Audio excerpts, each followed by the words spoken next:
할렐루야. 찬양 예배에 나오신 우리 모든 성도님들을 환영합니다. 지난주 목요일 저녁이었던 것 같습니다. 그 저녁에 지하철역 앞에서 저희 사모를 갖다가 만나려고 기다리고 있었습니다. 그런데 갑자기 오른쪽에서 깍 하고 소리가 나는 거예요. 그래서 놀라서 그쪽을 딱 봤더니 남자 청년 한 명이 딱 서 있었고요. 지하철에서 나오는 여자 청년이 그 청년을 보고 반가워서 깍 하고 소리 지르고 꽉 안고 있는 겁니다. 연인이었던 거죠. 그리고 와서 그렇게 하더니 쑥 사라졌어요. 그리고 잠시 후에 또 왼쪽에서 깍 하고 소리가 난 거예요. 또 그쪽을 돌아봤는데 이번에는 여자 청년 둘이 너무 오랜만에 만났나 봐요.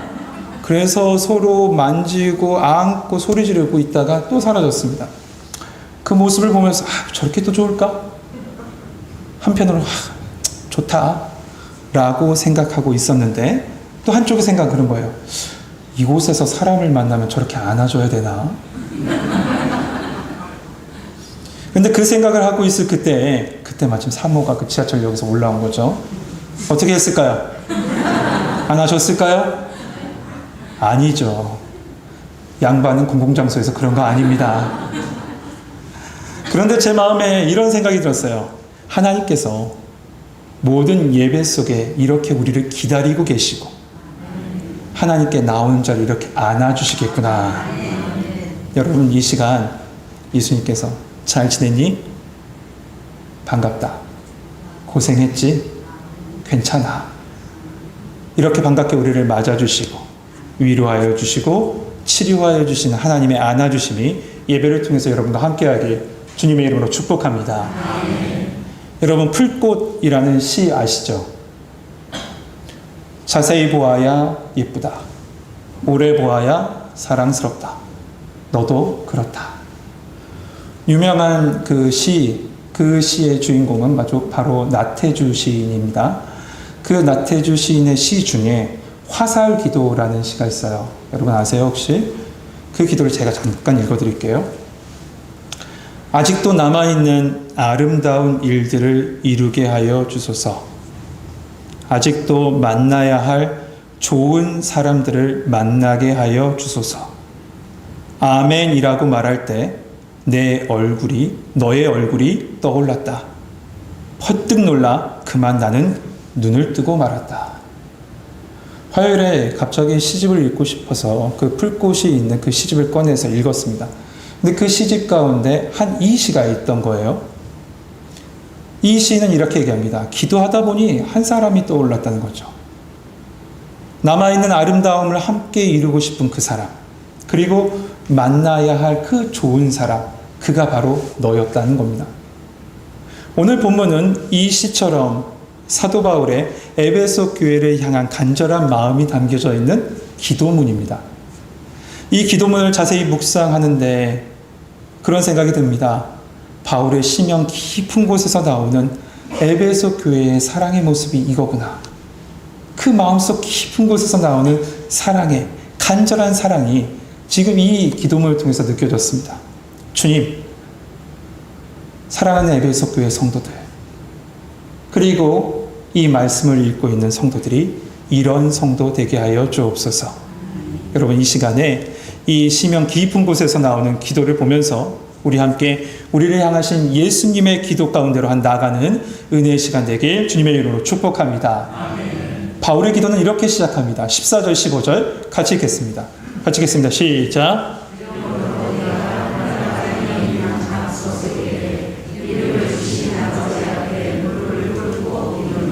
아멘. 우선 우리가 기도할 때 그 기도하는 대상이 누구며 또한 어떠한 분이신지를 인식하는 것이 너무나도 중요하겠죠. 그러면 사도 바울은 우리가 기도하는 그 하나님이 어떤 분이라고 얘기합니까? 첫 번째, 하늘과 땅에 있는 각 족속에 무엇을 주셨다고요? 이름을 주신 분이래요. 우리가 기도하는 하나님은 하늘과 땅에 있는 모든 족속에 이름을 주신 분이라는 겁니다. 여러분 아이가 태어나면 이름을 지어주잖아요. 그 이름 안에는 뭐가 담겨 있습니까? 이 아이가 어떻게 살아가기를 바라는 마음이 담겨져 있잖아요. 이 히브리적 사고도 마찬가지예요. 유대인의 사유 속에 보면 이름을 주셨다는 것은 그의 존재의 목적과 계획이 그 속에 담겨져 있고 그의 그런 계획을 주셨다는 말입니다. 그렇습니다. 여러분, 야곱을 이스라엘로 이름을 바꿔주셨습니다. 아브람을 아브라함으로 바꿔주셨고 사레를 사라로 바꿔주시면서 새로운 이름을 주시면서 그의 존재와 목적과 계획함을 가르쳐 주셨어요. 여러분, 우리가 기도하는 그분은 어떤 분이시냐? 저와 여러분에게 바로 존재의 목적과 계획과 이유를 주신 하나님이 바로 우리의 하나님이심을 기억하고 기도하는 성도님 되시길 소망합니다. 아멘. 우리에게 계획을 갖고 계신 분이에요. 우리의 목적을 갖고 계신 분이에요. 그분을 바라보면서 우리는 기도하는 거죠. 그러므로 여러분, 성도 여러분, 그리스도인이 세상에서 성공하는 건 어떤 경쟁에서 승리하고 어떤 최고의 위치에 올라가는 것이 아니라 그리스도인의 성공은 그분이 주시는 목적과 계획 속에 살아가는 것, 그것이 진정한 성공일 줄 믿습니다. 두 번째로 우리가 기도하는 하나님 누구신가? 그분은 바로 우리의 아버지시다라고 얘기해요. 여러분, 하나님은 우리 죄를 사하시기 위해서 독생자 예수 그리스도를 십자가에 내어주셨습니다. 그리고 그를 영접하는 자에게 어떤 권세를 주셨냐면 하나님의 자녀되는 권세를 주셨어요. 그래서 우리는 하나님을 아빠 아버지라고 부를 수 있게 된 거죠. 그렇습니다. 나의 아버지세요. 그러므로 우리가 기도하는 그분은 어떤 분이시냐? 먼저 온 세상을 창조하여 주셨고 그 창조 속에 우리를 만드신 분, 또한 우리의 인생 가운데 목적과 계획을 가지고 계신 나의 아빠, 아버지이라는 겁니다. 아멘. 여러분, 그러므로 우리는 그분 앞에 설 때 겸손하고 또한 담대할 수가 있어요. 왜 겸손합니까? 창조주 하나님 앞에 피조된 우리는 겸손할 수밖에 없습니다. 또한 반대로 그 하나님이 나의 아버지가 되시니 또한 우리는 세상에서 담대할 수 있는 거예요. 여러분, 그런데 중요한 것이 있습니다. 아주 중요한 거 가르쳐 드릴게요. 우리는 그분에게 기도할 수 있다는 특권이 있다는 것을 여러분 기억하시길 바랍니다. 그래야 우리는 하나님께 기도할 수 있는 특권이 있어요. 그러면 바울은 무엇을 기도했습니까? 그 기도의 내용이 뭡니까? 첫 번째 16절에 나옵니다. 16절 말씀 같이 읽겠습니다. 시작.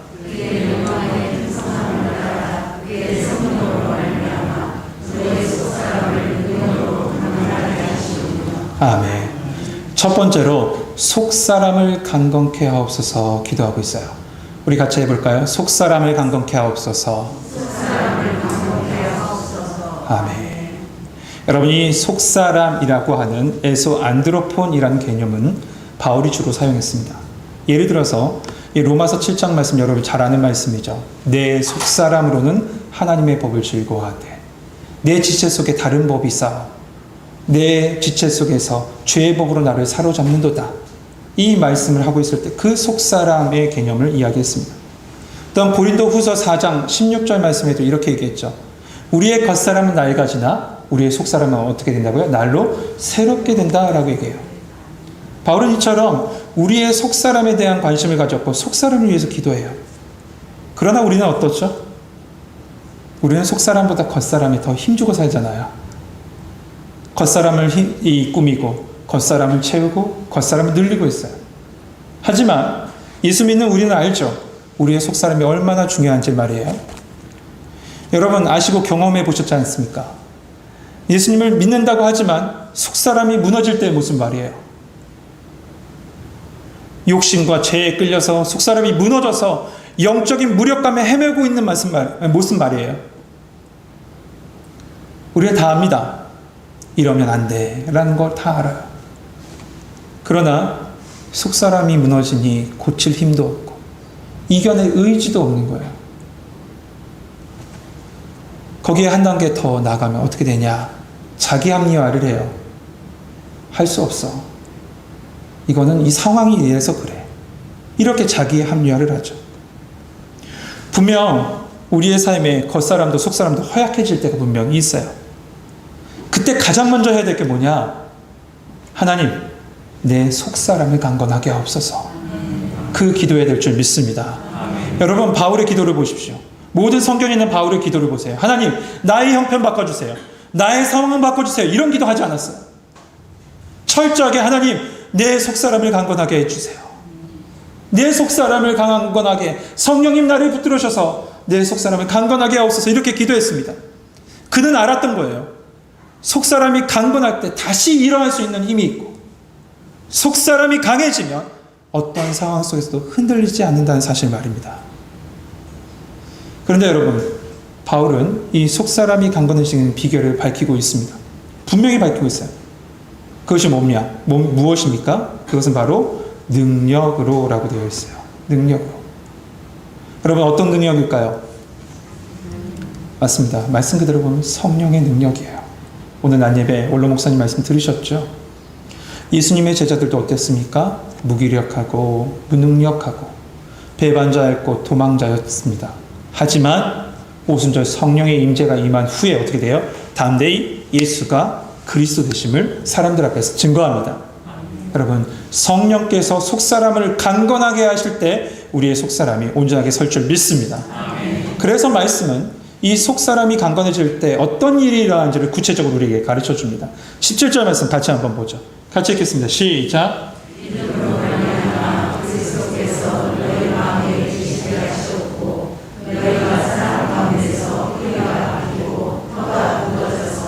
아멘.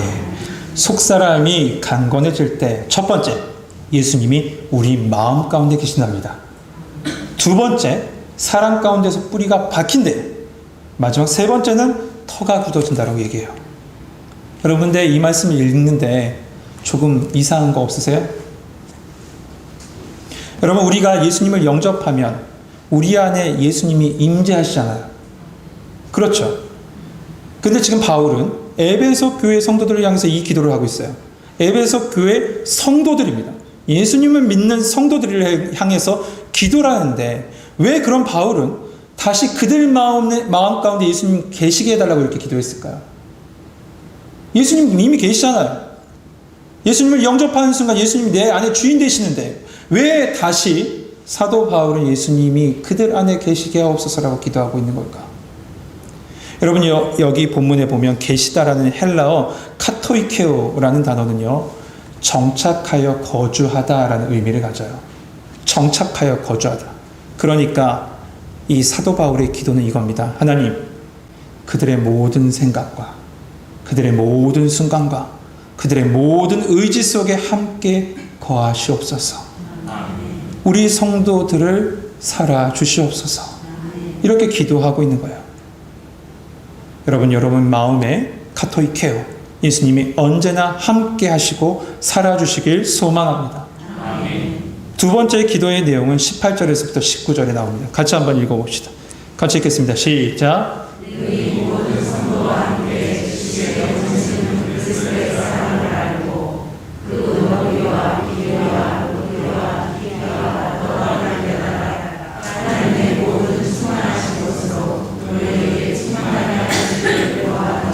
아멘. 두 번째 기도의 내용은 그리스도의 사랑을 알게 하옵소서입니다. 여러분 같이 해봅시다. 그리스도의 사랑을 알게 하옵소서. 아멘. 여러분 그리스도의 사랑 아세요? 선뜻 대답 못하시겠죠. 그냥 어렴풋하게 알긴 알 것 같습니다.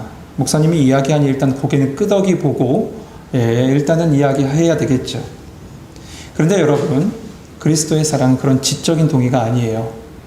오늘 말씀에도 특별히 지식에 넘는 그리스도의 사랑, 그 사랑을 말합니다. 세상에는 사랑에 대한 이야기가 참 많죠. 감동신화도 많아요.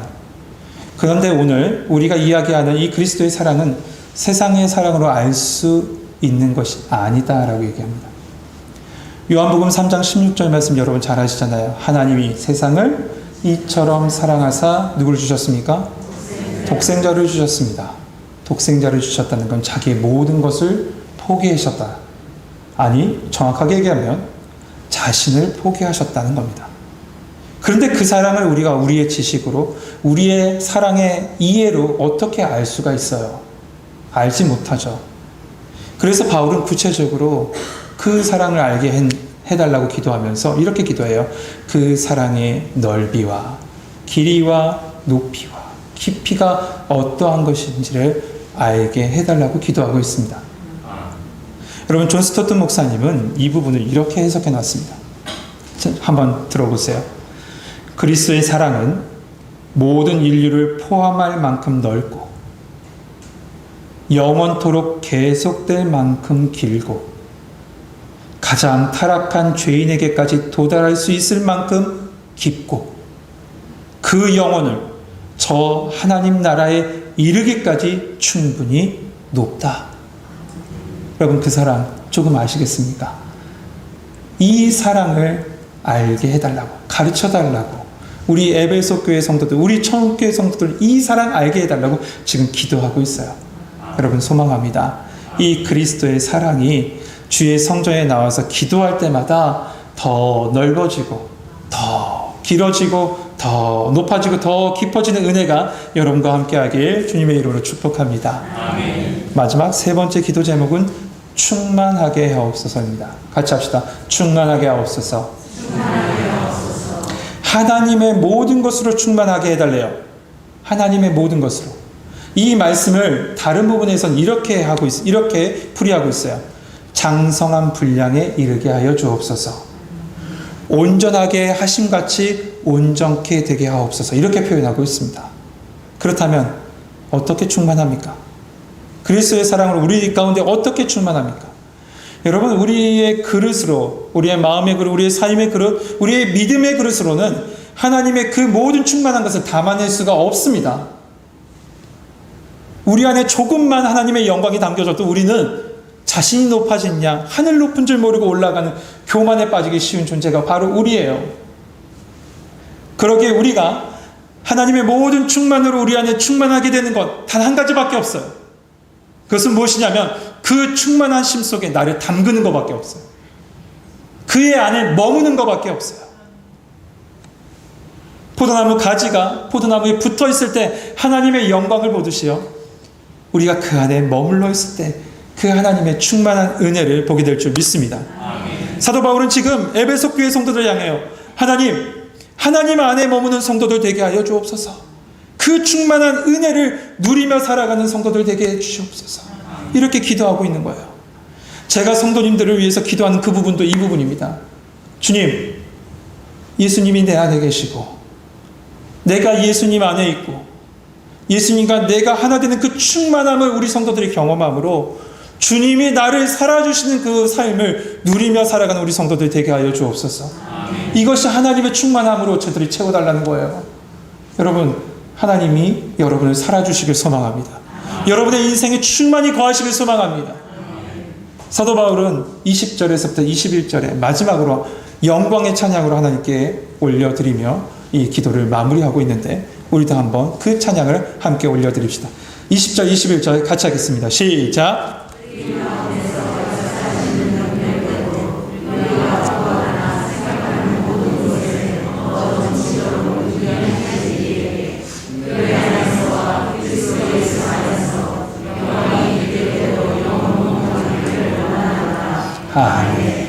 사랑하는 성도 여러분, 만세전부터 우리를 택정하셨다는 거 기억하십니까? 수많은 사람들 중에 우리를 불러주셨습니다. 그리고 여러분 한 사람 한 사람에게 하나님의 계획하심이 있습니다. 그리고 그분은 우리에게 말씀하십니다. 내가 너의 아버지가 될 것이다. 넌 내게 나와서 기도해라. 그 기도는 이거죠. 하나님, 우리의 속사람을 강건하게 해 주옵소서. 주님의 사랑을 좀 깨닫게 해주세요. 그리고 매일 주님의 충만한 은혜 가운데, 주님의 살아주신 가운데 살아가는 저희들 되게 해주세요. 여러분, 이러한 축복이 여러분 가운데 함께하길 소망합니다. 이 시간에 주님께 가까이 나가 우리 함께 이 소망의 기도를 함께 드리도록 하겠습니다. 주께 가까이 날 이끄소서. 우리 이 시간에 함께 찬양하도록 하죠.